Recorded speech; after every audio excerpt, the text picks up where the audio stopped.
Welcome to the Sunday Morning Cornerman. On this episode of the SMC, we'll discuss all the relevant fights of UFC Uruguay. I will do all of this with the co-host of the Sunday Morning Cornerman, who can be read at Sherdog, Cage Side Press, Fansided, and heard on the Loudmouth MMA Network on Between the Links, where he is a handful, to say the least. The great Keith Schilling. Keith, how are you? I'm good, brother. How you doing, man? I'm doing pretty good, man. Let's get to it. This is one of my favorite parts of the week. I haven't decided yet if I actually like watching the fights better than talking about, to you about them, but it's still up in the air. I probably like talking about them more. All right, Mike. You got me thinking about Mike Heck. All right, Keith. This event marked the promotion's first visit to Uruguay, a UFC Women's Flyweight Championship bout between current champion Valentina Shevchenko and former UFC Women's Bantamweight Championship challenger Liz Carmouche headlined the event. The pairing met previously under a regional promotion banner in 2010, with Carmouche winning the first bout via second-round doctor stoppage. That has been heard from everyone all week. A light heavyweight bout between former UFC light heavyweight championship challenger Volkan Ozdemir and Ilir Latifi was originally scheduled for June 1st at UFC Fight Night Gustafsson vs. Smith. However, the bout was canceled after Latifi pulled out 2 days before the event due to a back injury and then rescheduled on UFC on ESPN Covington vs. Lawler. In turn, the bout was then shifted to this week, a week later after Ozdemir was faced with alleged visa issues. A lightweight bout between Rafael Fiziev and Alex da Silva was scheduled for the event. However, it was reported on July 24th that Fiziev had a broken foot and was forced to pull out of the event. He was replaced by promotional newcomer Rodrigo Vargas. A flyweight bout between Veronica Macedo and Rachel Ostovich was scheduled for the event. However, it was announced on July 29th that Ostovich was replaced by Polyana Viana for an undisclosed reason. A welterweight bout between Loriano Staropoli and Alexei Kunchenko was scheduled for the event. However, it was announced on July 29th that Staropoli was forced to pull out of the fight due to a broken nose, and he was replaced by Gilbert Burns. Flyweight bout between Ashley Evans-Smith and Talia Santos was expected for the event. However, Evans-Smith withdrew from the bout for an undisclosed reason. In turn, it was reported on July 29th that Santos was forced to pull out of the bout due to a wrist injury. No replacement could be found for Santos. Thus, the bout was canceled. Keith, now you and everyone else knows everything that that we had, that we lost, and what we are left with. Now I ask this because I always ask this and because I lack imagination. What did you think about this fight going into the card? I tweeted right before the main event and I said, I don't remember the last time I had less interest in a main event that was a UFC title fight than I did for that one. I mean, I'm trying to think, maybe TJ Dillashaw, Joe Soto might have been the last time I had less interest in the fight that, there's been some terrible UFC title fights, but I mean, one that actually main evented a card, I can't remember. I mean, it was terrible. I don't think anybody on the planet was giving Liz Carmouche a chance to beat Valentina Shevchenko. The rest of the card didn't really have much star power, especially from a ranking sense. I mean, the co-main event was 2 guys outside the top 15 in rankings. Probably the most recognizable matchup was Ilir Latifi and Volkan Ozdemir. So, yeah, there was not a lot to be excited about. You go into a country that I probably couldn't even find on the globe. Like, I mean, I have no idea where Uruguay is. I mean, I think it's South America somewhere near Brazil, I think. I have no idea where it is. I'm thinking Central America. I should know. I'm a teacher, but yeah. You're a teacher, yeah. I kind of feel like I'm not going to be very entertaining on the show. I have a little bit of cold. I had a cold yesterday. I had no energy. I'm watching this card. I couldn't really get into the card. I was just counting down how many fights are left, and that's not me. I hear people all the time. I hear some of these big name journalists saying, "Oh, will they just hurry up? Will they get?" That's not me, man. I get excited. I would watch the UFC every single week. But I think it was just the cold that I'm still dealing with today that I was not interested in this card. There was very few things. I mean, there's a couple good prospects on the card. That's what I was looking forward to most, and I think those prospects delivered. But other than that, I was like, man, let's just get it over with. All right, for anybody that's still with us after that ringing endorsement of this podcast, we appreciate it. We might just, tweet you directly or just flat out call you on the phone. Keith, you're in luck because I'm a teacher, and normally that doesn't matter. But today, it matters because if there's one thing that I can do as a teacher, if anything, it's take a room full of unmotivated individuals and get them ready and raring to go. So you have stopped to the right at the right place. You're talking to the right guy. The level of energy that you lack, I will more than make up for. And now I'm going to take it as a personal challenge to make this podcast worth a shit because you're so not into it. So here we go. Let's start with the headliner, Keith. We'll start at the top like we always do. Valentina Shevchenko is on a 4-fight winning streak and hasn't lost to someone not named Amanda Nunes since 2010. That person was Liz Carmouche in the aforementioned regional promotion. That fight happened 100 years ago, and Carmouche won. But a lot has changed since now, and Carmouche finds herself in another title fight, again somewhat dubiously.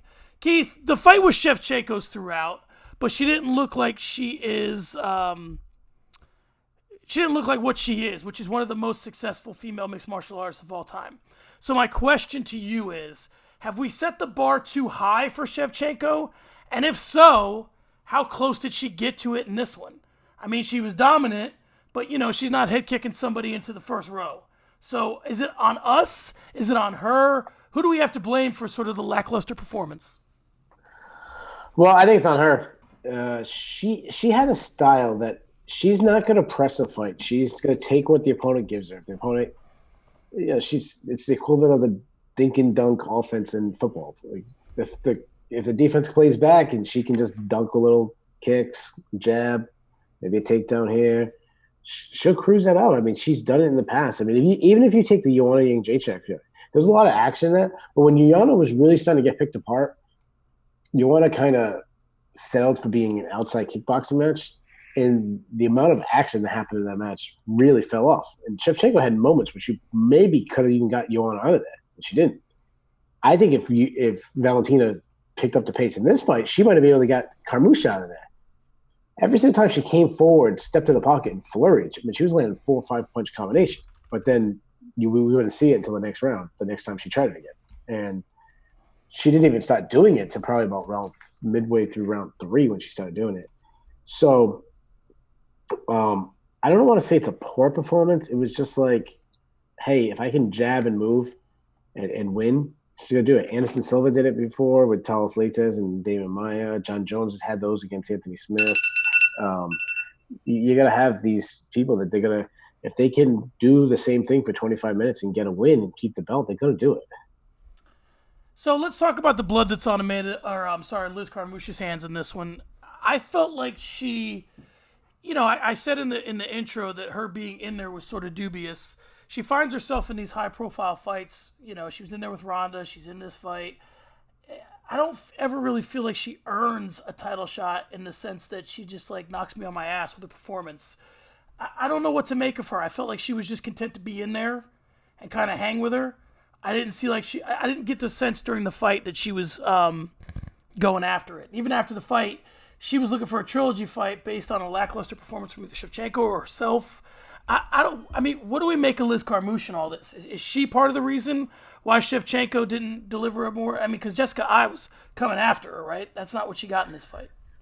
Yeah, no, I would say she's 95% to blame. I mean, it's hard to really have a good performance when Carmouche basically just circled the edge of the octagon for 95% of the fight. I mean, she had one of the worst game plans in history. She fought to, I don't even know. I was going to say not to lose to, I don't get I have no idea what her strategy was to try to win an outside, very low volume kickboxing match and kind of hope if she make it the distance, 2 out of 3 judges would think she won 3 rounds. I was listening to her corner. I thought they gave terrible advice. The only way I saw Liz Carmouche winning this bout is if she made it a dirty dog kind of fight. How she fights, get into the pocket, get into the clinch, get in the clinch, knee the legs. A fight that most of us would find very, very boring, which we got, but in a completely different where she's closing the distance.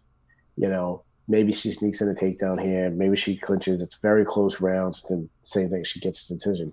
But what she did on the outside, doing nothing. And I could see I can't see why she did it, but if she did it in the first round and it didn't work, change it up. Don't do it for 5 rounds in a row for 25 minutes straight. It made no sense.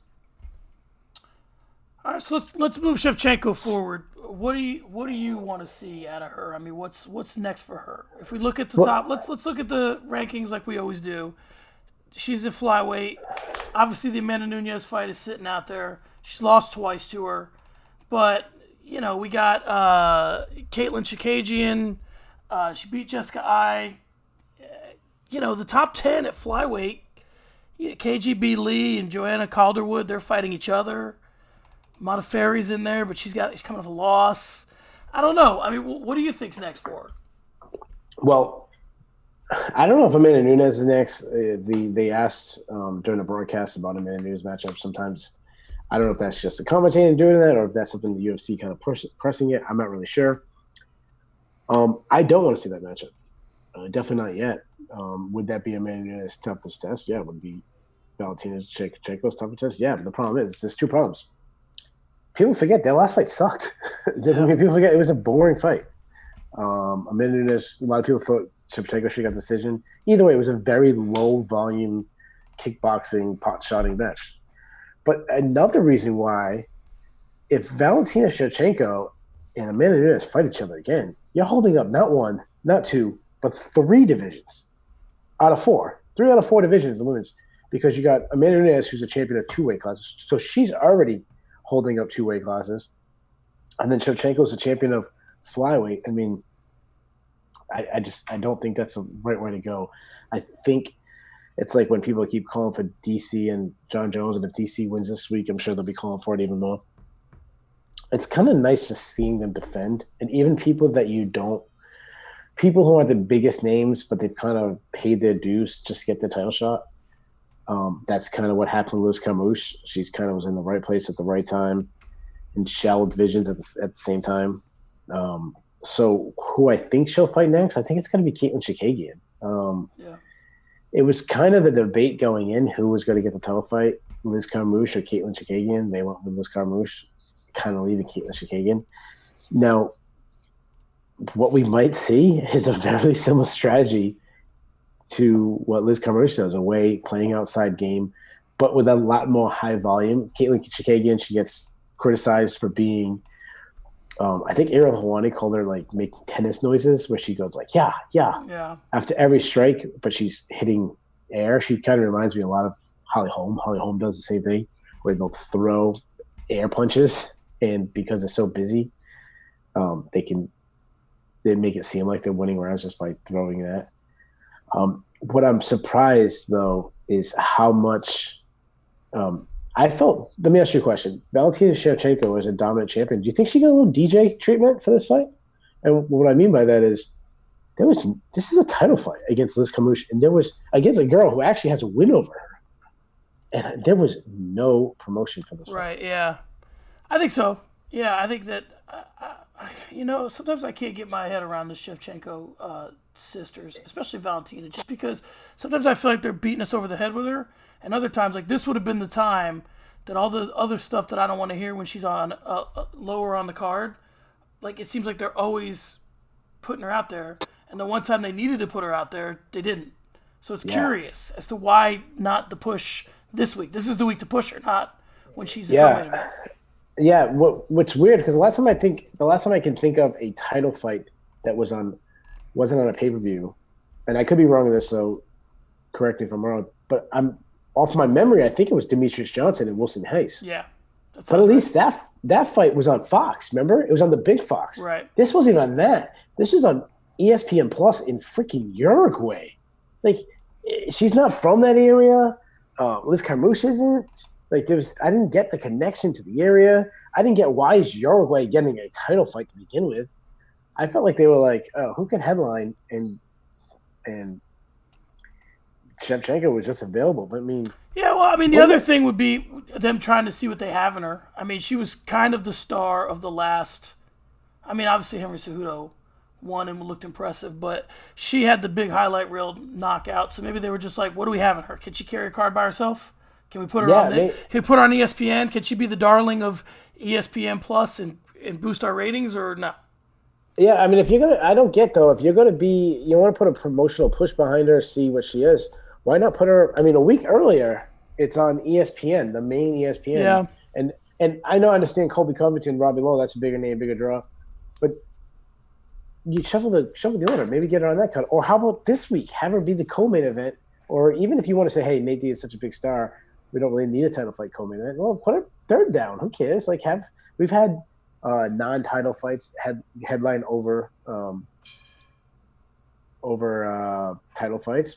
Why not get her on the pay-per-view? I don't get. I mean, it seemed like just a regular fight night that I mean, I feel like Volkan Oezdemir and Ilir Latifi could headline this card, or heck, even Like and Mike Perry could headline this card. Well, I guess the question becomes, what would have made more sense for the promotion? Would it have made more sense for Valentina Shevchenko to be on the co-main event next week and Nate and Anthony Pettis to headline this week? That's, which would have drawn that would have drew more ratings this week. I don't think Nate Diaz is doing that. I think he gets a pay-per-view buys. I'm sure part of him, but what I don't get, if you have a girl who's a dominant champion in a division you're trying to build up, she's coming off this highlight reel, unbelievable knockout where people thought Jessica I was dead, and then you relegate her to UFC Uruguay after that. I mean, unless she was asking for it, I don't. It makes no sense to me. I don't get that. Yeah, there's for as well as the UFC tends to book the men, we talk all week. All week, each week about bout placement and all that stuff. And again, we had another fight, which we'll get to later. It was curiously on the prelims, and a woman's fight. And I just don't know if they know what to do with these girls sometimes, man. I mean, they know better than we do, but it just seems odd, seems off. When you've been watching long enough, it just doesn't really make a lot of sense. All right, so yeah, well, here's the thing. Let's talk real quick about if Caitlin Chikagan is the girl who gets the next shot. She has losses to Liz Carmouche and who's the other person I'm thinking of? Oh, Jessica Ai. She lost to Carmouche and Ai.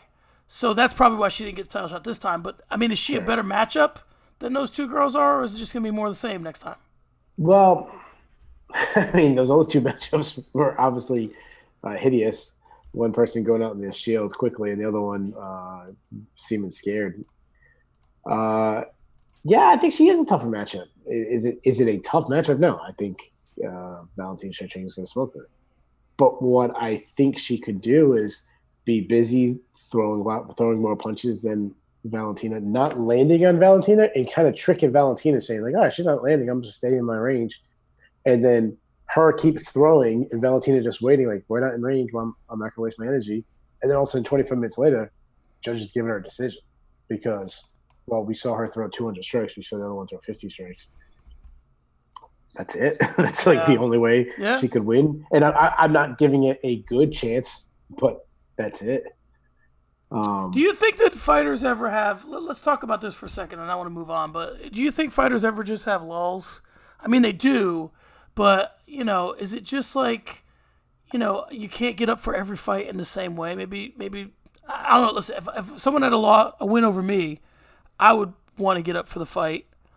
But there's such a mental aspect to the fight game that you never know quite what's motivating somebody. Maybe Carmouche has a little bit of real estate in Shevchenko's head. I just don't. I feel like Shevchenko is. I feel like it's a low, but she just a month or two ago had this great performance. So I mean, I don't want to put too much into this. It's one fight, but you're only as good as your last fight. Like, how much should we make of this? And then we'll move on. It's nothing. It's something. One thing we got to remember, I mean, you could throw an 8-week, 12. Some guys do 12-week camp. That's almost an NFL football season. You think about when an NFL player plays 12 games, 16 games, whatever it is, they're done. They get like 6 months off, 8 months, whatever it is, off. Every fighter, they might get a month off, then they're back in training camp. So when you train for an opponent, you're putting in almost a full NFL season in training camp. I mean, in your room, in your training for this. In your gym. So I can see why fighters get burnt out. Why some people – I mean, I just listened to Derek Lewis' interview this week where he was saying that he kind of lost some love for the sport for a little while. And you hear that all the time. You hear people disinterested in the sport. So And remember, Shevchenko's been doing this for a very long time. I mean, she was doing the kickboxing scene for, I don't know, God knows how many years.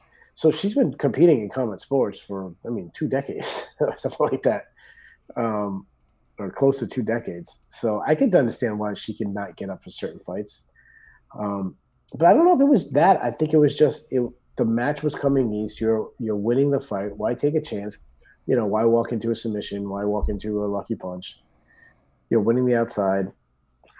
Why take unnecessary chances? And you got to remember, unlike other sports, it's not guaranteeing contracts. It's not like, hey, I fight this much, I win. They get a win bonus. So you could go in for the kill to get a knockout, but if you lose, you just lost half your pay. And then champions also get like a champions clause where they make more money for being the champion. So you lose your belt. It's a significant financial burden on you, or not burden, but a financial loss on you. Well, yeah, I mean, it's a big deal. Obviously, I mean, it kind of goes without saying it's a big deal if you lose the belt. My point is that, like, you look at a guy like Tyron Woodley, they were waiting for him to lose the belt. They didn't want to put that much promotional, push behind him. Once he lost the belt, he's like, listen, man, don't call us, we'll call you. It's kind of like one of those situations where he's got to wait. Now he's waiting. Before they're waiting on him, now he's waiting on them. So I get where you're trying to protect that piece of real estate. I understand that. But so for me, here's how I'm going to leave this, at least Shevchenko this weekend. She looked great against Jessica Ai. This is a girl who might have a little bit had something over her. She wanted to make sure she got out of there with the belt, and that's that. I mean, I can't put too much weight behind this. We'll see what the next performance is like and kind of go from there. All right, Keith, we've come to one of my favorite parts of any podcast I ever do, when you have to talk about Mike Perry. I like this fight. It was a split decision win for Luque, who is quietly becoming a guy who we can count on for a good fight. I thought Vicente Luque had the first and the third. In the post-fight, he said he thought he had the first and the second. Either way, he turned Mike Perry's nose into punctuation, so he'll be out for a minute. Keith, what did you think about this fight? I'm sure when you saw Mike Perry's nose, you just got overcome with joy, and you were so happy. What do you think about this fight? What does it do for the division? It got both these guys an extra $50,000, which we'll get to later when we kind of do the housekeeping. But they won performance of the night bonuses. What'd you think? Well, I mean, it was a fantastic fight. I mean, it was an incredible fight. I mean, as far as Mike Perry's nose, listen, I don't like Mike Perry. I don't like Alex Nicholson. I saw Mike Perry get his nose absolutely crushed in, looked like he got hit with a baseball bat. Alex Nicholson, his close friend, I saw live at a PFL. I was walking to the back, and he was humped over with an ambulance there after the French Barbarossa. Listen, I don't like them. I don't want to see them get hurt. I don't want to see them seriously hurt. I don't want to see them go to the hospital. I don't want to see guys not make money for 6-9 months. So let's just get that. Before I talk about the fight, I want to pause something because I want to address something, because there was some wrong information out there. Today, Fred and Kyle taped the Not Safe for Work show. They spoke about me. They talked about that I don't like Mike Perry because of his criminal background. That is not true. So I'm sure a lot of people don't cross over between the two shows, but if they do, that is not true. I'm going to tell you the truth right now why I don't like the man. It started, I'm not sure, about a year and a half or so ago. It was when Thiago Alves was not going to fight. He get pulled out of the Mike Perry fight on like a couple days' notice. Someone posted saying, someone that I'm friends with, who's also friends with Mike Perry, posted saying, "Hey, Colby Covington, you and Mike Perry's been going back and forth online. Why don't you step up and take the fight on 2 days' notice and fight Mike Perry?" This at the same time, Colby Covington was scheduled to fight Damian Maia, I think a month, 6 weeks, something like that later. All I did was go on there and said, why would Colby Covington at the time give up a fight against Damian Maia, who's the number 2 guy ranked at that time, to fight unranked Mike Perry? And then I said, plus, and this guy was like pro Mike Perry guy. I said, plus, I think that's a bad stylistic match for him. That's all I said. Well, Mike Perry saw that and flipped out. He lived up to every stereotype white trash Floridian there is, and started saying, "What do you know about fighting? You ugly fat guy, blah, blah, blah."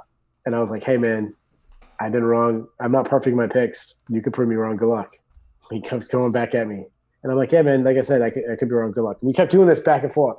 Then finally he went into my photos and started pulling up pictures of friends of mine and started like insulting him. Like, oh, look at this big fat Portuguese. It wasn't quite, but look at this big fat immigrant guy, and he's like making fun of my friend Larry and this thing. And I'm like, listen, dude, it was gonna happen. He's gonna pull up a picture of my kid or something, and it's gonna go to. So I just blocked him. Actually, he actually blocked me because he blocked me because I said, dude, I spoke to Robert Whitaker. I said, hey, I interviewed him. I said, hey, I picked against you your last 2 fights. That's how I opened up the interview. Robert Whitaker laughed and said, well, maybe you're my good luck charm. And then asked me to continue to bet against him. And we laughed about it. It was cool. That's why Robert Whitaker is a role model. That's why he's someone people can look up to. And that's why Mike Perry, when his fighting career is over, will probably go back to prison. So that's why I don't like Mike Perry, because he took it to a personal level and made fun of friends and family members of mine. And I don't know what other stars in the UFC would do something like that, because someone said they think another fighter is a bad stylistic matchup. Anyways, on to this fight. This fight was fantastic. It was an incredible fight. I scored 30-27 for Like. But what I'd like to say is, just because I scored 30-27 does not mean I think it wasn't a close fight. I think it was a very close fight. I just thought Like landed the cleaner shots. I think people overreacted a little to some of the shots that Perry landed. Every time someone got hurt or wobbled, it was Like who wobbled Perry. I actually think Like gave Perry too much respect. I thought there was times he could turn up the volume when he was really landing, and I think he might have. I don't know if he would have got Perry out, because, and as much as I don't like Perry, he's a tough dude. He's a talented fighter. Is he a future world champion? No, but he's talented. He's very talented. But I think he could have really made a statement if he really turned up the volume. I think he played a little too, as crazy as say a little too defensive, which when you watch a fight like that wasn't defensive at all. But I mean, there was moments where I felt like he could choke it up, and I felt like Perry was getting tired and he wasn't. But Perry is improving. He's this getting rid of the crazy like berserker style of trying to knock you out with every punch and getting into the clinch, where I think it's his best position. And he had good timing in his right hand. Luque, I thought, made adjustments about halfway through, but by the first half of the fight, he was landing that right hand. That said, I think it was pretty clear that Luque won. I thought he won 3 rounds, at least 2 pretty clearly. I think the people who are scoring it for Perry wanted Perry to win. But yeah, fantastic fight. Let's talk about Vicente Luque for a second here. I mean, this is 6 in a row, right? And this isn't like he didn't back into this. Now, he had a fight scheduled with Neil Magny that got canceled. I would have preferred to have seen that fight. Obviously, this is a much funner fight, but I feel like I would have found a little bit more out about him. I think Vicente Luque is a smart enough and a professional enough fighter to not fall into Mike Perry's traps and do what he did. You know, outwork him, out strike him, and just kind of stay out of harm's way and sort of find his way to a decision win. But we're looking at Nico Price, Chad LaPrice, Jalen Turner, Brian Barberina, Derek Krantz, now Mike Perry.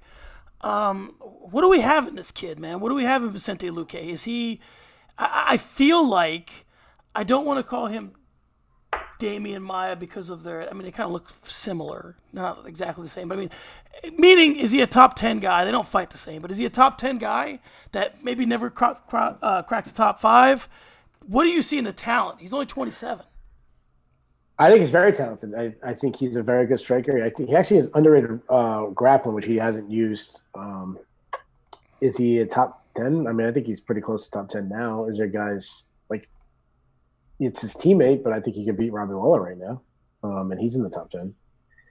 That fight's not going to happen, but just like God, that kind of came up to me. I think him versus Stephen Thompson would be a interesting stylistic matchup. I would probably take Thompson, but it's not one of those ones where I would completely rule out a win for Luque. So I think he's right there. I think he's a little bit of a byproduct of an extremely tough division, and what I think is the best division in MMA. And what I'm worried about, you said that he's only 27, which is true, and he might not have reached his prime yet.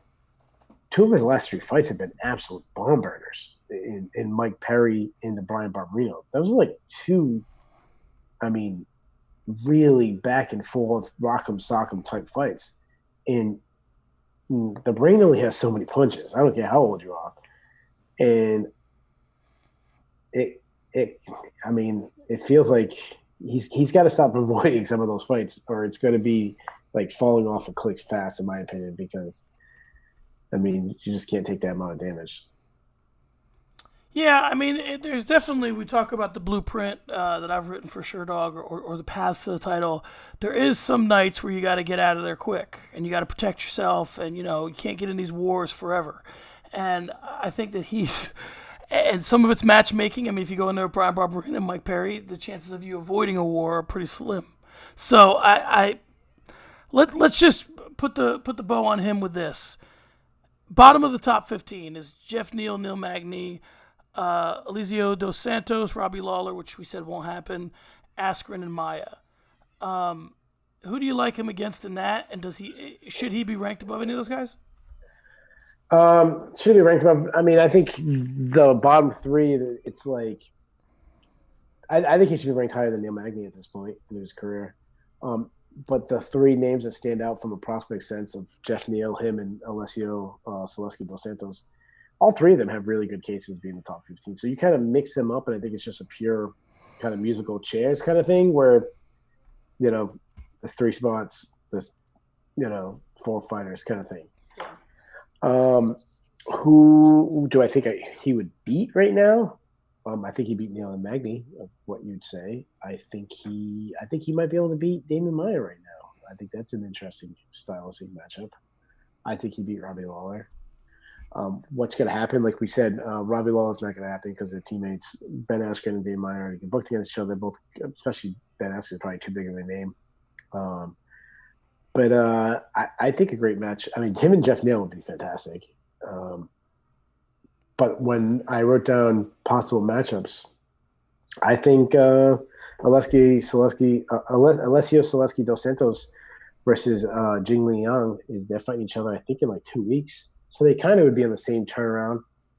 Jeff Neal only fought like 2 weeks ago, so maybe still in the same turnaround. So I think it's actually probably going to be one of those, either Jeff Neal or the winner of that matchup. And I think both are really, really good style matchup.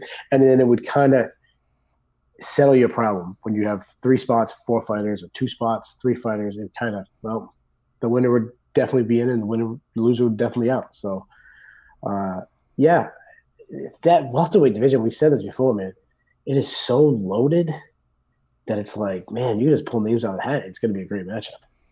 Yeah, I like that. That's the case I like too. I like him going down against one of those two guys, just in terms of, like you said, figuring out that bottom 15. I mean, the guy's been putting on some shows.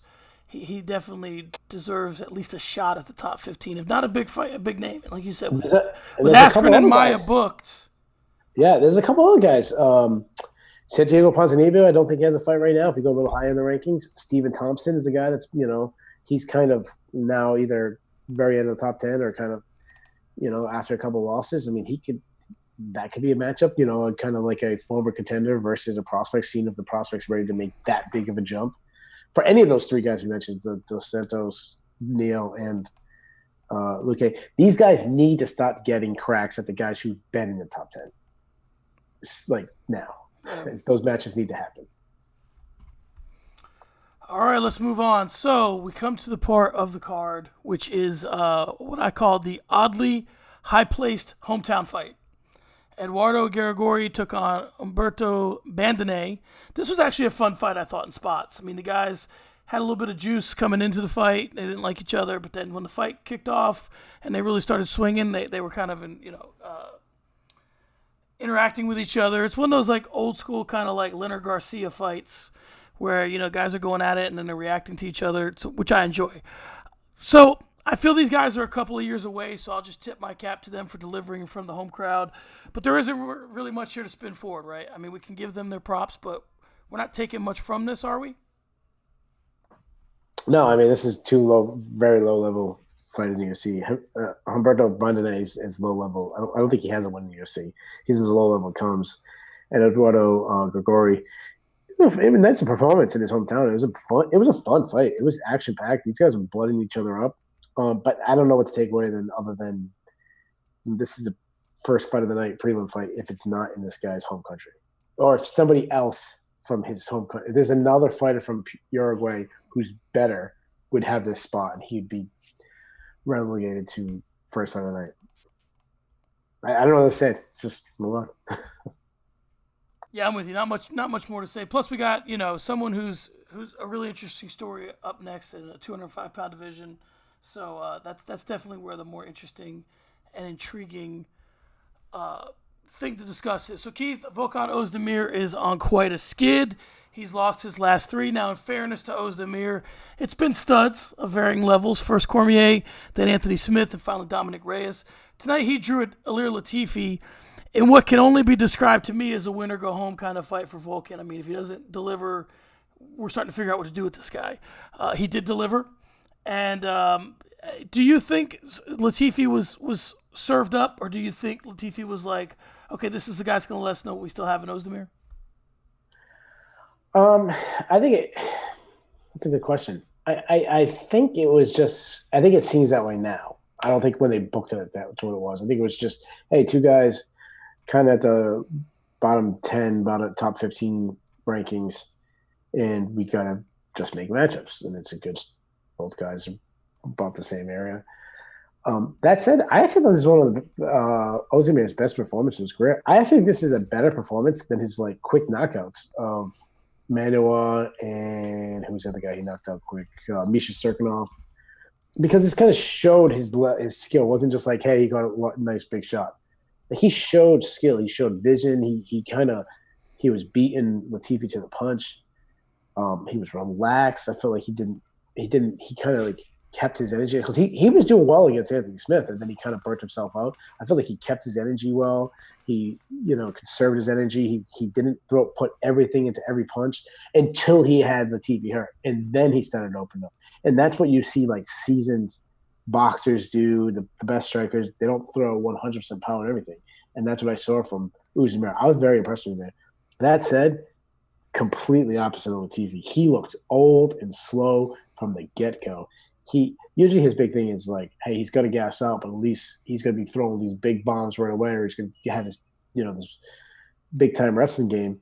And other than that one slam, when he slammed Usman popped right back up to his feet, it seemed like Latifi was crushed at that moment. Like, he knew, like, that's it, I lost the fight, and it completely changed. He didn't shoot anymore. He became gun shy, or when he threw, it was very slow, and Usman was out of the way before anything happened. It looked like Latifi got old overnight to me. Yeah, I agree. This has nothing to do with anything, but I have to say it because this is just the kind of weird shit I do. Ilir Latifi, so we can move back on to Ozdemir. I just need to get this out. Ilir Latifi is the love child of Randy Couture and Yoel Romero. That's it. Just so we know, just so we get that established. Because when I look at him, I go, something's going on here. Yeah, it's Randy Couture. He's Randy Couture's bastard son with Yoel Romero. All right. Yeah. One thing I want to say about Usman. Well, this was impressive when the fight right before that against Dominic Reyes. Most people thought he beat Dominic Reyes. Yeah. So he could. I mean, he's only on a win for a win. He could be on back-to-back wins. And honestly, if he gets a decision over Reyes, the way the UFC light heavyweight division is right now, we could be talking about him as the next title challenger.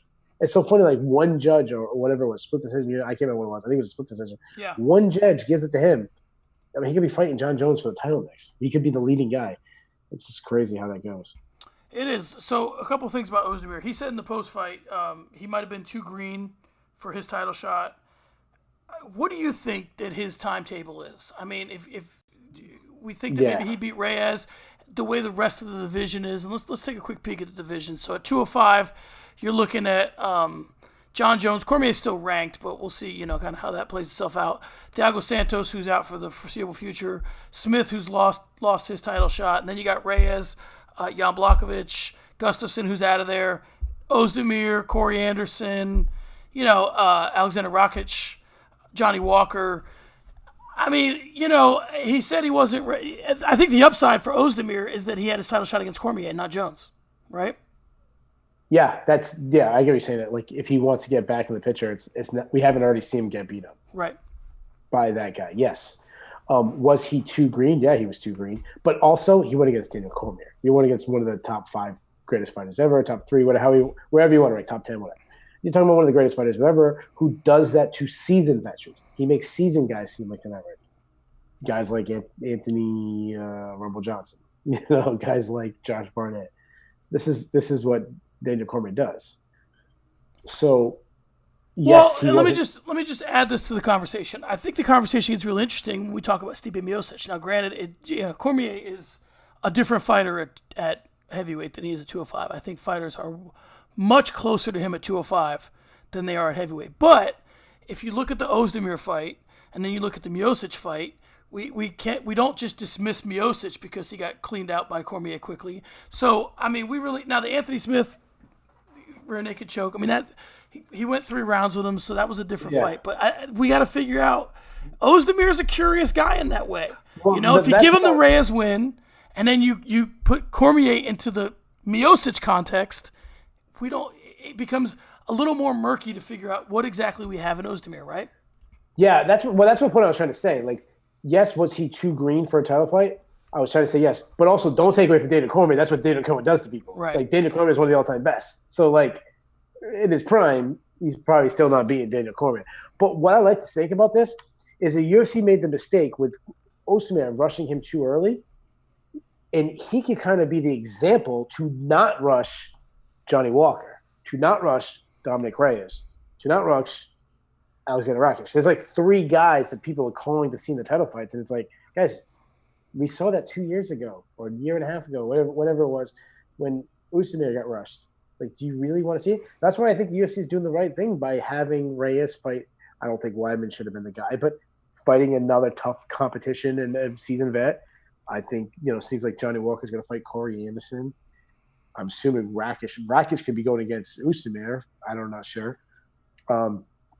So, yeah, I think the UFC is doing the right thing, and I think Usman might have been the example to teach him that. In terms of who he called out Jan Blachowicz and Dominic Reyes. Obviously, Reyes is busy, and Blachowicz has other plans. Whether or not there's a chance he's going to get those fights, do you have a preference? I mean, do you think that because he was that close in the Reyes fight, he should get a run back? Do you think that they should have a title eliminator with Blachowicz? What do you think is best next move for Volkan Ozdemir? Yeah, well, I think it's going to be extremely tough to get a rematch with Reyes because if Reyes loses to Weidman, then it might be possible. But if Reyes wins, that's a main event card in Boston. I mean, that's a big city, and I'm going to be there live. It's former champion, a big name, a guy who's pulled one of the biggest upsets ever in Chris Weidman. Like, when you win a headlining fight against a former champ, if he does, you're not going to go back and fight the guy you beat. No.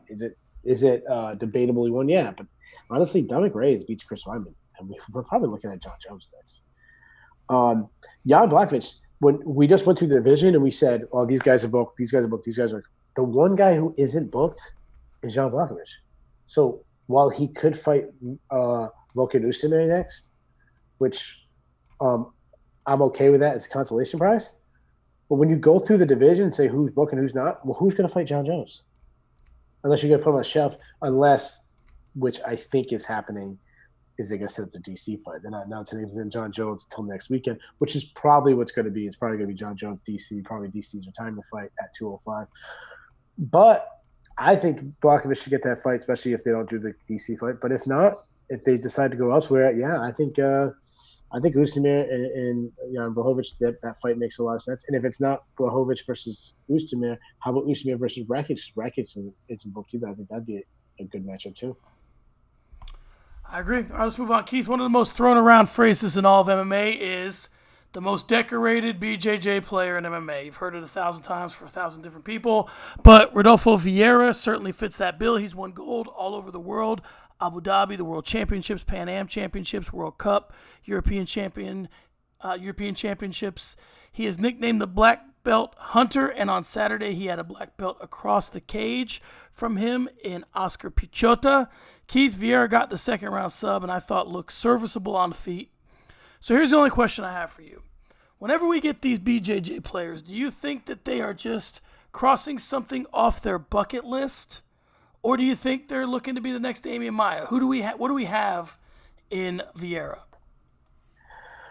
Well, that's a couple of questions. Is it something to get off the bucket list? Well, I think it's something. It's time to make money. you make more money in MMA than as much as, for example, today was the E60 story about Daniel Coleman. They talk about Daniel Coleman. They talk about losing to Kel Sanders. Kel Sanders is arguably the greatest American wrestler in folk style history.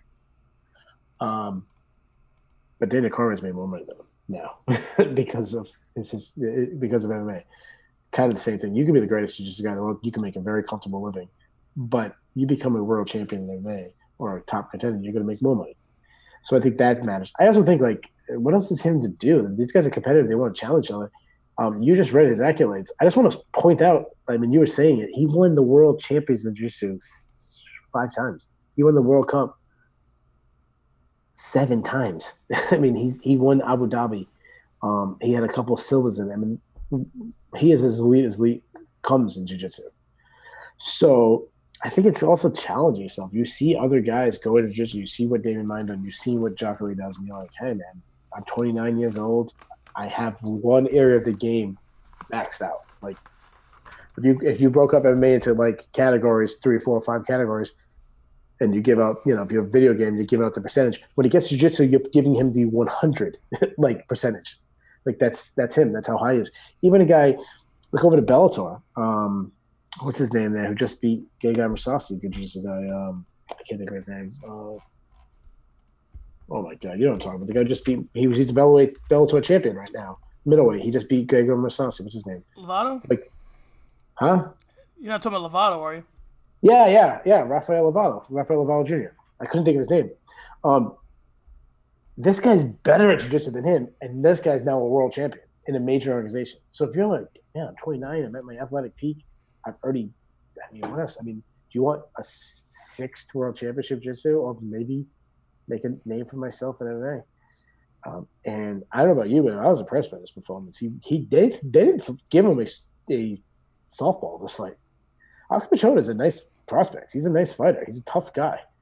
And Vieira, I thought he passed it in flying colors. I thought it was fantastic. I think the thing that impressed me the most about the performance was the small window that Vieira had to pull that head and arm choke off. I mean, he was like, he had the mount, but like as soon as that, he got the littlest bit of flailing from Pichota and just leaving that arm out there, he locked it up. And I mean, he was still in the mount when he locked it up. And then he switched over to the side, and Pichota knew it was a wrap. So, but I mean, that's the thing, that if a guy like that can stay well enough. I mean, I think that we all think, like when Kron Gracie and all these guys come in, it's like, okay, it's a matter of time before they get you to the ground and this, that, and the other. At this level of MMA, it ain't as easy to get somebody to the ground as you want it to be. So even though you're leaps and bounds above somebody on the ground, getting him there is always the issue. But I don't know. I think this guy seemed like he could handle himself somewhat on his feet. Now, with the top middleweights in the world, no, he needs to go do the Khalil Roundtree move and go find Jesus in a Muay Thai gym somewhere. But he's not in a but I thought he showed a little bit, and I was impressed with his wrestling. A lot of times these jiu-jitsu guys, they like to fall in the back to this. He's a strong wrestler too. Like he has that. Dave Mine is a good wrestler. Jacare is a good wrestler. Fabrice Verdun was good wrestlers. This guy had good wrestling takedowns. Yeah, which is huge. He seems sharp to me. I think he's got a shot to make some noise. Yeah.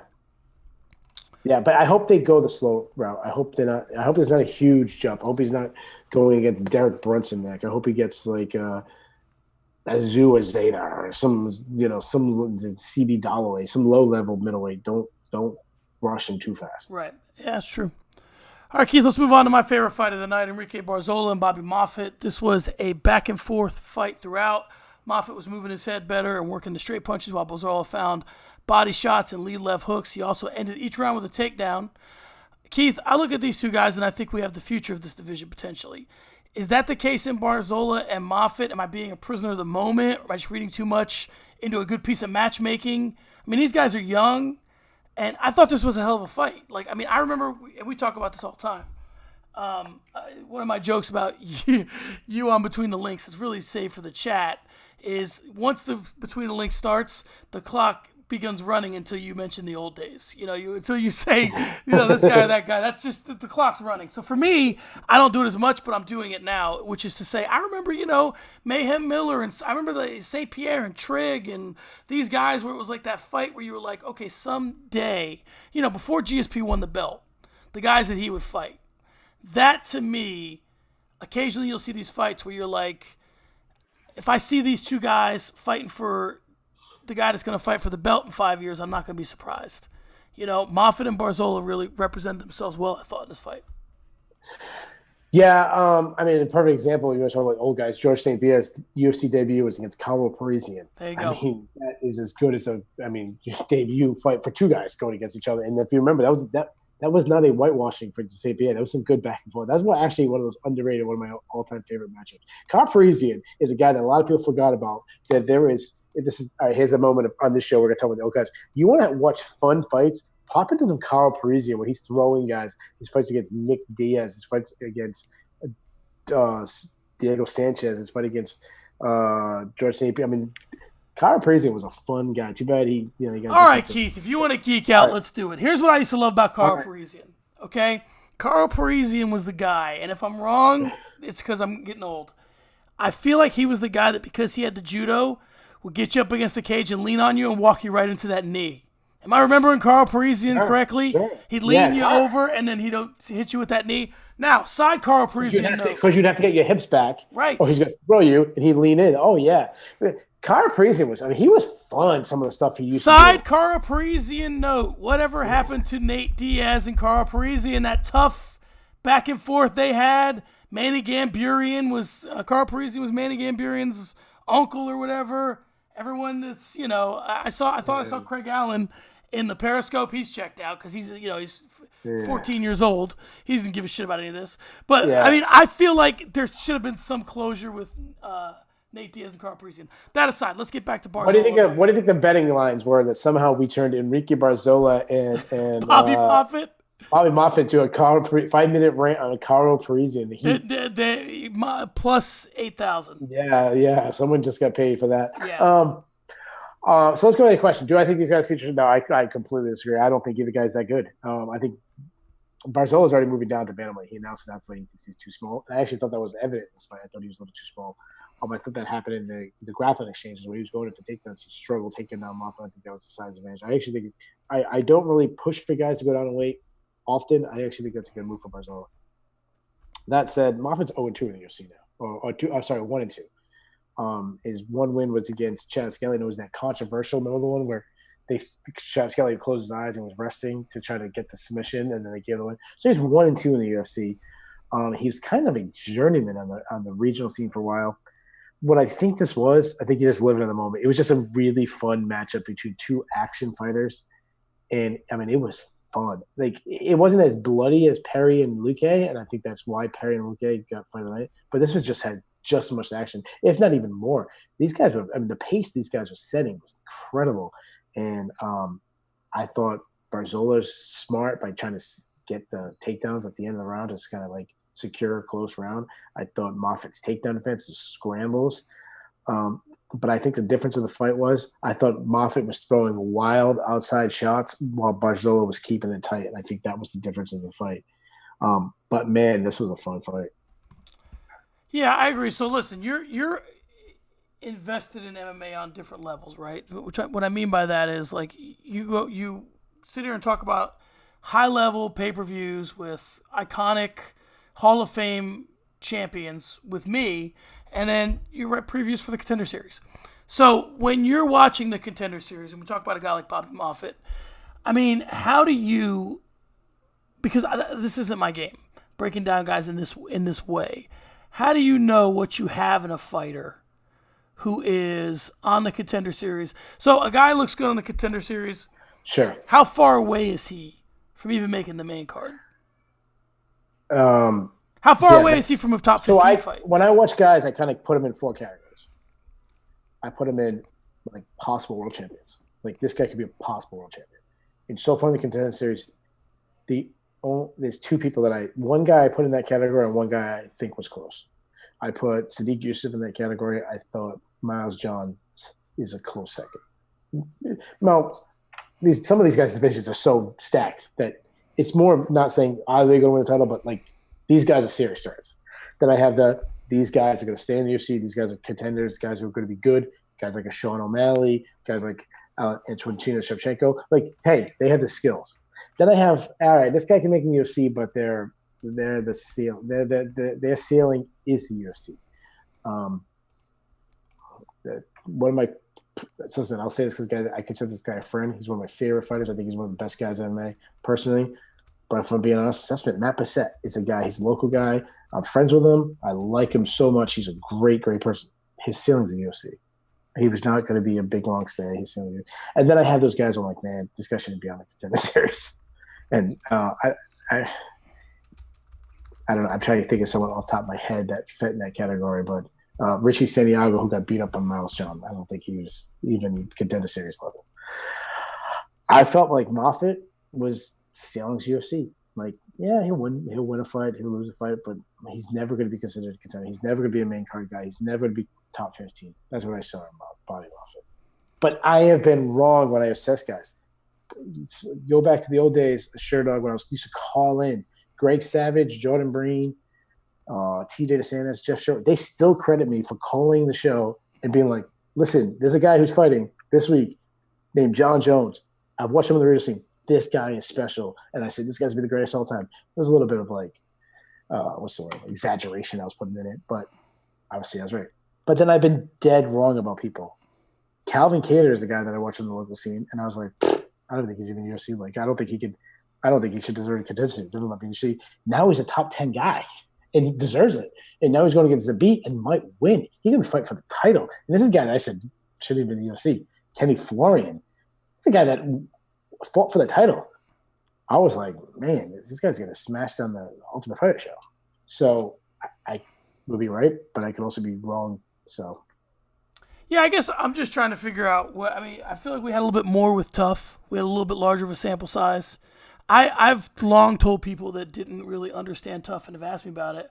I said, you put any group of guys in a tournament, somebody's got to win, right? And unless you understand the level of the tournament, there's no context, right? If all the guys at your job went into the Ultimate Fighter house, somebody would have to win, and somebody would look impressive doing it. But It's just a matter of what level is in the Ultimate Fighter house.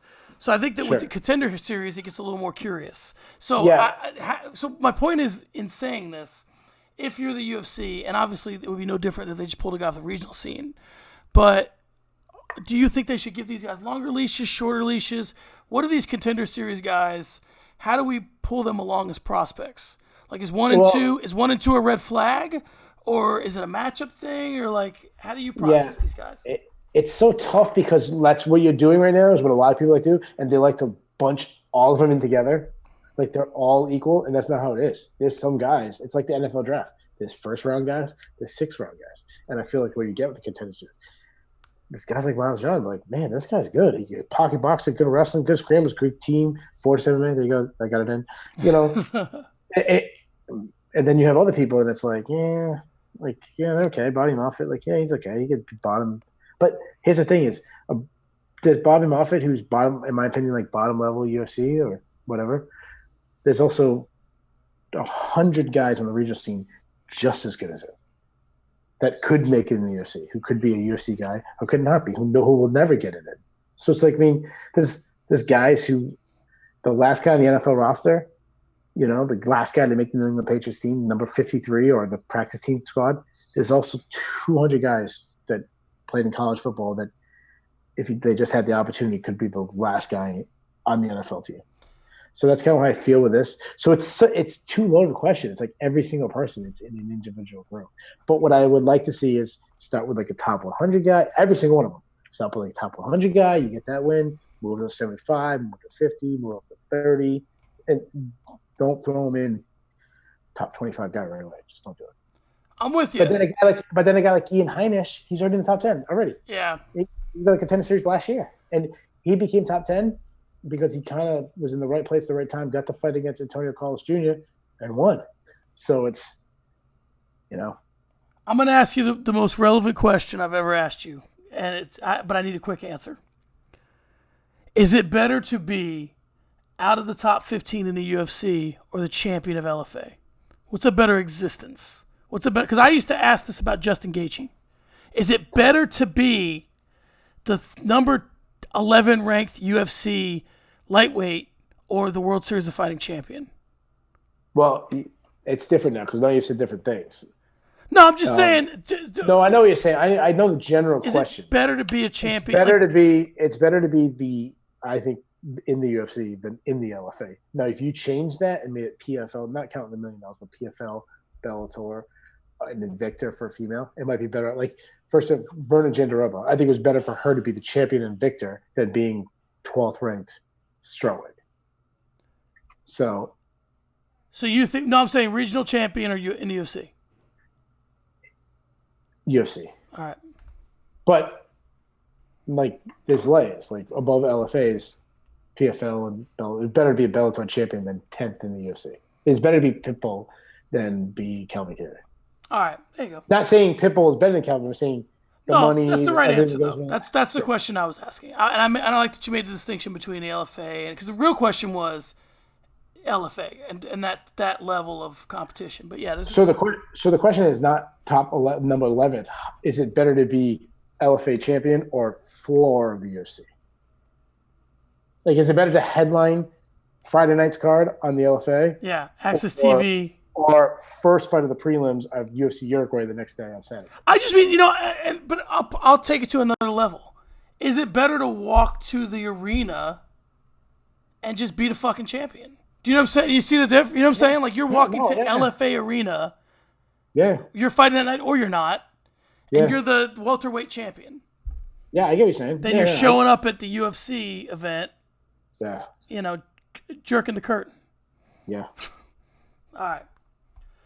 Let's blow through these prelims, baby. Let's do it.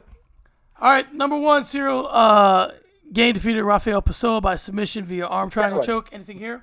You skipped one. Gilbert Burns and Alexei Konchenko. I did. That fight, what an impressive performance. Like Gilbert Burns moving up in weight, short notice. It's just another example of a guy it's better to move up weight. I know. We need to get the data on this because it seems like it's counterintuitive. Yeah, I mean, I would like to see someone really data this out. Give me your nickel theory as to why. Well, I just think it's just dumb training. You're drained. You can't exert your energy than you can if you moved up. I think you're quicker if you move up. I think you have pack more power if you move up. It just seems like the better thing. And Gilbert Burns, we're at welterweight. We have a guy has won world championships in jiu-jitsu, a guy who packs a lot of power. He's very athletic. And we're adding another guy to the welterweight division. I love it. Yeah. Chael has a theory. He said for a while that somewhere along the lines that we thought that being the bigger person was an advantage.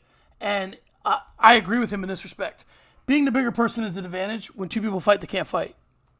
But when two people fight that can fight, being the bigger person, even if you're both 185-pounders, isn't always the case. And like you said, if you're coming up from 170 and you're the faster fighter, there's a lot of advantages in that. If you're someone who can already fight. Two guys that can't fight, yeah, of course you take the bigger guy. Yeah. But I think that there's something to that. There's something to, like you said, coming up and being the faster fighter. Let me say this. When all things are equal, being bigger will have the advantage. But problem is, a lot of these guys are fighting at a disadvantage because they've drained themselves. And then when they get fully hydrated and they're not cutting all this crazy weight and they move up weight, they've surpassed that person that before we thought was equal to them. So now that the size of it doesn't matter because Gilbert Burns is better at welterweight than what we thought he was at lightweight. All right, so I'm not going to belabor this point because I know you want to get to these prelims, but I'm going to ask you this one question. So when you say all things being equal, I'm not talking about all things being equal. I'm saying you and I are both 185-pounders potentially. You're 6'2", I'm 5'9". I'm faster than you. Who would you rather be, me or you? You. Okay. Okay. That just clarified my point. That's all. All right. Let's move on to. I would always rather be you than John. How about that? That's see. They don't get to see this side of you on Between the Links. You can cut that and use it as a. Do it however. I'm gonna. It'll be used. All right, the fight that I already announced, Cyril Gain versus Rafael Pessoa. The win by Cyril by submission Arm triangle choke in the first round. What'd you see here? Yeah, I mean, Gane is a guy that's had a lot of people loving him. Nolan King's been talking about him for a long time, saying that he thinks this guy's a future like title challenger, like in the UFC heavyweight division. Fantastic striker. This guy that supposedly was going to get offered I can't remember where it was, some kickboxing. I think I don't know, Lion Fight or something. I don't remember which kickboxing organization. I'm probably gonna get killed for not knowing. You know, they thought he could have turned pro and they've done, did a very successful kickboxing career, instead went MMA. But now he's throwing submissions in against the guy that was supposed to be the submission guy. I mean, Gane, I thought you couldn't have had a better debut than what Gane did. Let's move on. Marina Rodriguez defeated number 8 Tisha Torres by unanimous decision, 30-27, 30-27, 30-26. What's going on here with Tisha Torres? This was the fight I was telling you about that I thought was oddly placed on the prelims. Really should have been a much better fight than where it was placed. 100% agree with you on that. I mean, you got Tisha Torres, who's been, stable of the UFC's strawweight division, a top 10 person, someone who's just on the outside of like a title shot. Not now, but at one point in her career. And Marina Rodriguez, who heads into this fight undefeated. I think she was 12-0, 13-0 now. Like, why is this buried on a UFC Uruguay? If you're going to bury a fight like this, bury it on a pay-per-view next week. Not bury it on a Uruguay card. It makes no sense to me. That says, what we were talking about earlier, about like just a minute ago, all things equal, size matters. I think in this case, all things equal, the size matter. Like, Tisha Torres is very small for the weight class. Marina Rodriguez is very big. Tisha Torres probably should be an atomweight. We don't have an atomweight division. And she struggled to get by the range, and I felt like halfway through she just like settled, like, okay, this is not working, and I'm just gonna fight to go to the decision. She seemed like I felt like Marina Rodriguez mentally broke her with her outside striking that Tisha Torres had no answer for. And I think Tisha Torres might be one of those people who's disinterested in fighting now. I know that she's gone through a lot of personal stuff, and I might be overreading it, but the body language says to me that someone was kind of on her way out. Okay, that's what I was going to ask you. Is she on her way out, or is it just a bad night? You think she's on her way out? I don't know. When I say on her way out, I mean from contention, from being relevant. I think she might be regulated to the prelims soon. Do I think she gets cut from the UFC? No. I mean, she's still talented, but she's just a gatekeeper at this point now. She's lost 4 in a row. I mean, all 4 were good fighters. I think she lost to Joanna and Jessica Andrade, Weili Zhang, and then Marina Rodriguez. 4. I mean, you got former champion, all-time best in the wood division, current champion, current title challenger, and then Marina Rodriguez, undefeated prospect. So, I mean, she lost to 4 good fighters. So I'm not trying to talk about her ability. It just seems like she's going to be that person who's going to be a gatekeeper. If you want to get a top 10, you want to get a top 15, you kind of have to beat Tisha Torres.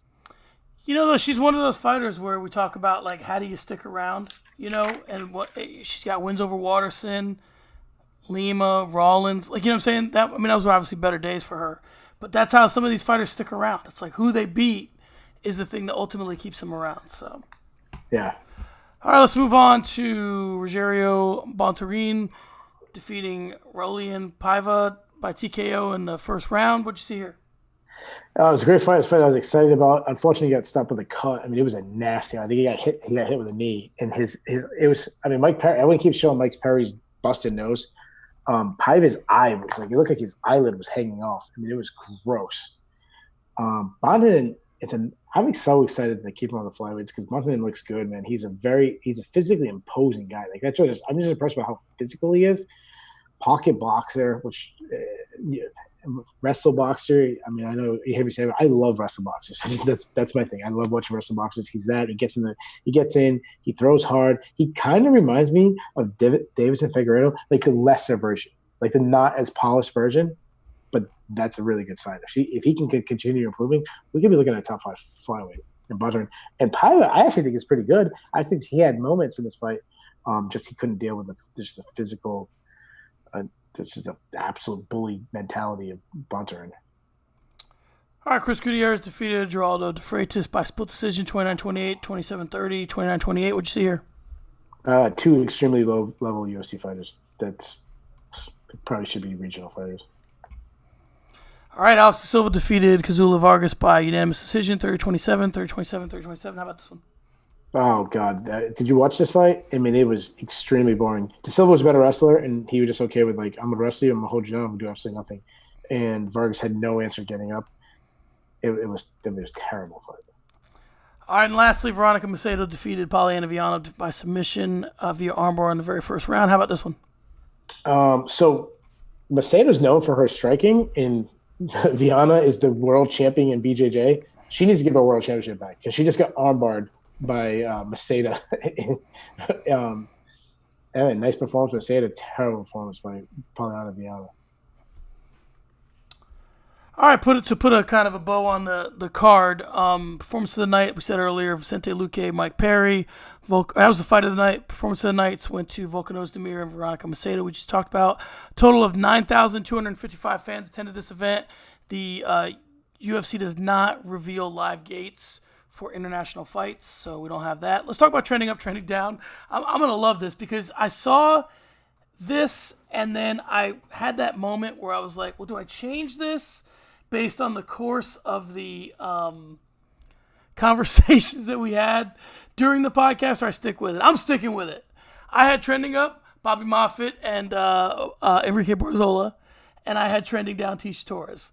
So despite what you said, I'm sticking with Moffitt. I'm sticking with Barzola, and we'll go from there. Who'd you have trending up, trending down? Well, I'm going to start with the trending down because you said Tisha Torres. I 100% agree with that. I got two more trending down. Ilir Latifi. I mean, a terrible performance. He looks old, and he's completely out of the light heavyweight title picture now. And the other one, Liz Carmouche. I mean, what a terrible performance in the title fight. I mean, I think that's something that she's going to be remembered by. Trending up, Cyril Gagne, I think you couldn't have asked for a better debut than that. I mean, he was a big favorite, but sometimes it's hard to live up to being the big favorite. He did. Gilbert Burns looks like a new addition to the welterweight division. Hopefully he doesn't go back down. Hopefully he stays in the division. He looks like a really solid in that division. And the last one, Volkan Ozdemir, I thought his stack rise after a brilliant performance, and now he had done the complete opposite of Latifi. He threw himself back into the title picture. All right, let's do not for nothing. I just have a couple. The first one is I wanted to talk about the main event and Carmouche's placement in it. Not for nothing, but it's a UFC. Not for nothing UFC, but if the line in your main event means that the challenger winning would be, quote, a massive upset, maybe you shouldn't book the fight. Because is she really that deserving of the fight if her winning would be a massive upset? That's number one. Not for nothing, but Mike Perry. It was a hell of a fight, and you had your moments. But if that's what your nose looks like at the end of the fight, you don't get to argue the decision, my friend. I'm sorry. All right, you're up.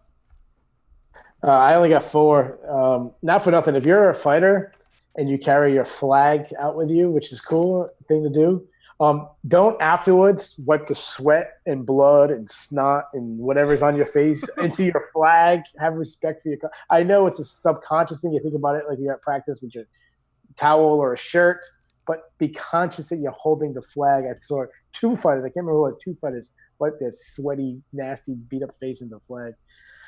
Not for nothing. So can we please stop burying ranked fighters for the local guy to fight on the main card?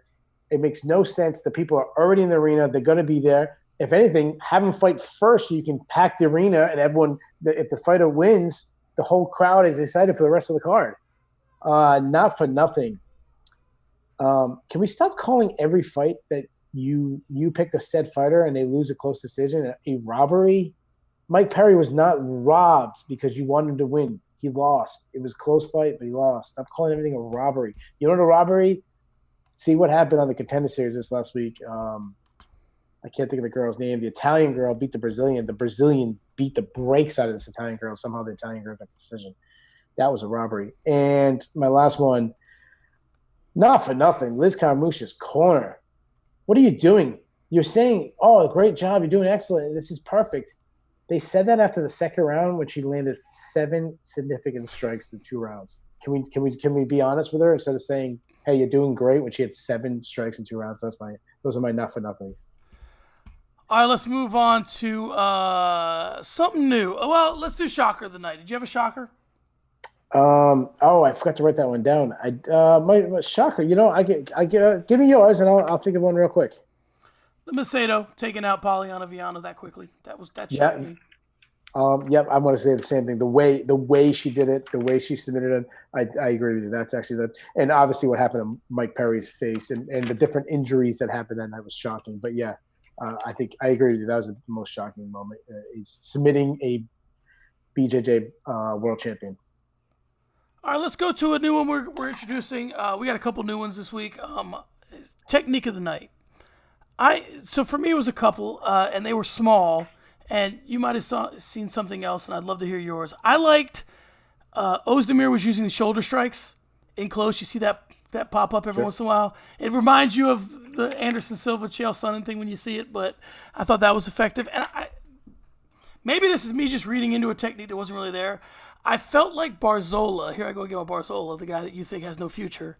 But Barzola, I felt like I think Barzola's good. I just don't future. He was dipping his shoulders like Tyson a little bit, and I think, and I would have to ask Bobby Moffett this, or I don't know that he would admit it, but I feel like when he was dipping his shoulders, it was masking whether he was throwing the right hand to the body or the left hand, the lead left hand, and they were both effective. And I think the shoulder dips were leading to that effectiveness, but I'd have to ask. So those were my two favorite techniques of the night. Do you have anything? Two techniques that stand out to me. The first one I was thinking of was Vicente Lique. When Perry was getting close, he kept changing to elbows, trying to time elbow. I thought that was nice. But the one that I was most impressed by was actually the guy that I bagged already, was Bobby Moffett in the Enrique Barzola. Every time Enrique Barzola got on his hips, he was going for the spladle, if you know what that is by wrestling, and he was defending with a spladle. And it's really good to see. That's a high level wrestle. That's a nice move to see. Guy defending takedowns by going to the display and not just giving up their back or giving the takedown up. That was really nice to see. And if we want to take it one level deeper of what you said, if this is what you meant, I apologize for misinterpreting you, but Luque, like Perry throws elbows in close. So they were both that was both offensive and defensive, I feel like. He was countering you know what I'm saying? So that it's effective in both ways. You saw it in the offensive end. I saw it on a defensive end. Sure. All right, let's move on to from the notebook. All right, guys, let's talk about Brendan Fitzgerald for a second. And let me say, I think that I think that him and Bisping are starting to get a little bit of chemistry in the way that you have chemistry with your brother-in-law. That's the way that I feel. It's like you have a brother-in-law. Listen, if my brother-in-laws for some reason decide to listen to this, I love them. But it's like your brother-in-laws are not your friends. They're your sister. You know, I used to have a joke with buddies of mine, and they would ask me when my sister got married. They said, "Do you like your brother-in-law?" I said, "I like him as much as I can like anybody that's sleeping with my sister." So yeah, he's okay. Yeah. We'll leave it at that. So so anyway, Brendan Fitzgerald and Bisping are working on their chemistry a little bit. But Brendan Fitzgerald's jokes are brutal, and I want to he's kind of somewhere between dad jokes, and I'm going to tell you the two that drove me nuts. But then I want to ask you a larger question, and we'll get to. So Brendan Fitzgerald, they took external shots of Uruguay, and it was like on the street market or something, and they were selling like meat, and Fitzgerald says, "We're here in Uruguay and they have the meats." And it was like crickets. So that was the first one. And the second one was, and this is something a lot of people say, I'm not trying to just lay this on Brendan Fitzgerald. He said they did the promo for UFC 241. He goes, "And if you're not watching this, we're not friends." Now, Anik, yes, I remember that. Yes. Now, Anik crowbars things in as well. Anik's favorite thing, I'll give him props for one thing. If there's a fighter who's 40, Anik always says he's a man, he's 40 because of the football coach a couple years ago.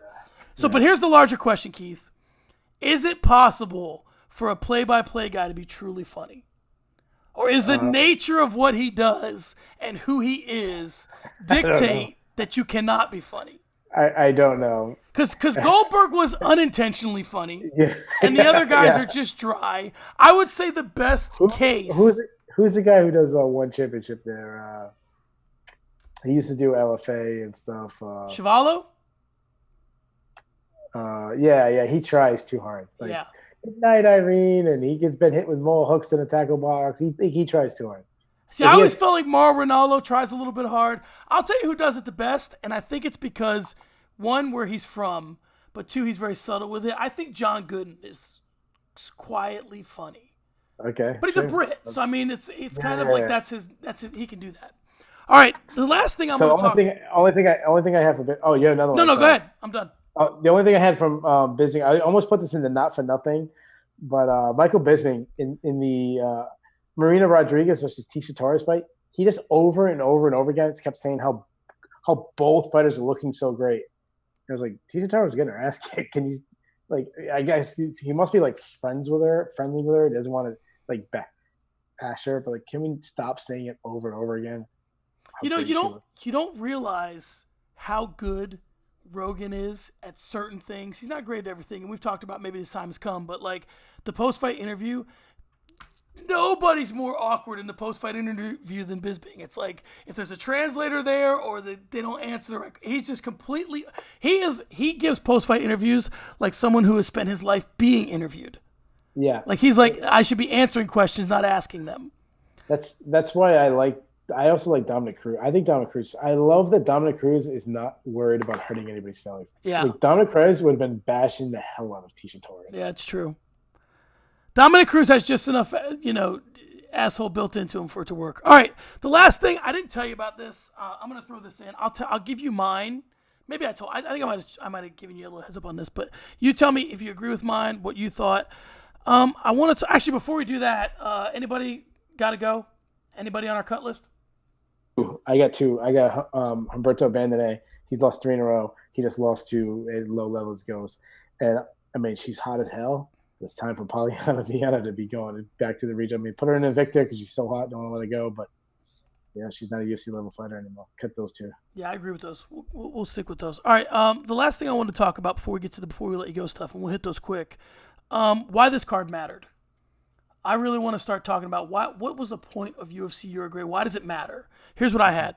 For me, this card mattered to establish a presence in Uruguay. They've never been there before. We had to figure what we had left in Ozdemir and maybe Tisha Torres. We debuted Vieira in somewhat favorable conditions. Also, we had to figure something out with Luque and Perry and who starts to creep into that top 15, maybe top 12 at 170. That, to me, are my takeaways for why this card existed. Anything to add to that? Are you happy with that? What do you think? Yeah, I actually agree with everything you said. The only thing I would probably freshen up even more would be the fact that when you talked about Vieira, I just think there was a lot of hyped up prospects and they kind of all delivered. That's what mattered most to me. Vieira, Gagne, somebody else that was impressive, and Bonson Bontorian.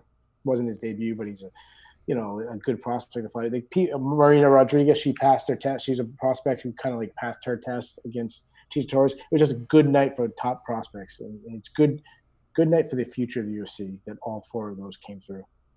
All right, let's hit the before we let you go stuff real quick, because we only really get together on this pod. I try and use this space for what's going on or what's coming up. So first off, Contender Series. Just talk to me about how the season's been, what you like, what you don't like, how you like it moving forward. I don't know what there's some people saying. Luke Thomas had this big thing, and I'm a Luke Thomas guy. A lot of people hate Luke Thomas. I like Luke Thomas. I think he's very good. He said that there was more UFC ready fighters in the last few seasons this year, and I think that's completely wrong. I think there's a lot of guys who are UFC ready caliber fighters right now. That said, this season has been fantastic. We've had huge upsets. We've had big knockouts, submissions, wars. I mean, I think we've given out more contracts. I'm saying, like, I'm part of the UFC. Like, the UFC's given out more contracts. I mean, it's been fantastic. Like, if you're not watching Tuesday nights, you're blowing it, because I think it's been 7 or 8 weeks in a row that it has been must-see TV. Yeah. What about PFL? PFL is exciting. PFL, to me, has a lot of things that need to change. It has been more successful than what it was imagined when it first announced. I think they have too many Russians. I think they're going talent based. They're trying to get the most talent, but I think they need to spread them out. Like in the heavyweight and light heavyweight divisions, there's more Russians than Americans. I always think that's a bad sign. At least have less Russians. I think they drastically need to change some of the changes, change some of the rules. I think there's too many guys make the playoffs. I actually think they should have 6 instead of 8 out of the 12. I think the top 2 seats should get buys. I also don't think the semis and the quarters should be on the same night. I think it should be 2 separate nights. It sucks when a guy has to forfeit the finals or he get replaced because he got injured. He can't fight the same night, or he got a cut that normally, if he could fight 3 months later, he'd be able to recover. That sucks. And it's not 1993 anymore. guys, you can't fight multiple times a night. It's just the sport has expanded. And then I also think this tiebreakers are very confusing. For example, Alex Nicholson and Francis Barbarossa, they're fighting each other again, but they had the same amount of points. Francis Barbarossa was 2-0 this season. Alex Nicholson was 1-1. Alex Nicholson had a knockout, so he got 6 points for that. And Barroso had 2 decision wins, so that's how he got his 6. But Barroso actually beat Alex Nicholson. So besides having a better record and having head-to-head, he is the lower seed because of if they go, the tiebreaker is actually cage time. The less time you have the cage, better, which is ridiculous. Yeah. Hold on. You're better off to make the playoffs. You're better off getting knocked out and stopped than going to a decision. That's true. Yeah. I was thinking about this. You know what's going to happen one time? A fighter's going to be losing and realize if I go to the decision, me and this fighter are going to be tied. I'm not sure if I have the tiebreaker. Say they both went to the decision twice. But I have 5 seconds left. I can just tap out, and I'm in the playoffs. And that guy's out. That's true. Wow. Yeah. That's a very, very – but I also think it's so easy to get in the playoffs. Like, make it only 6 instead of 8. 8 out of 12, that's too many. Yeah.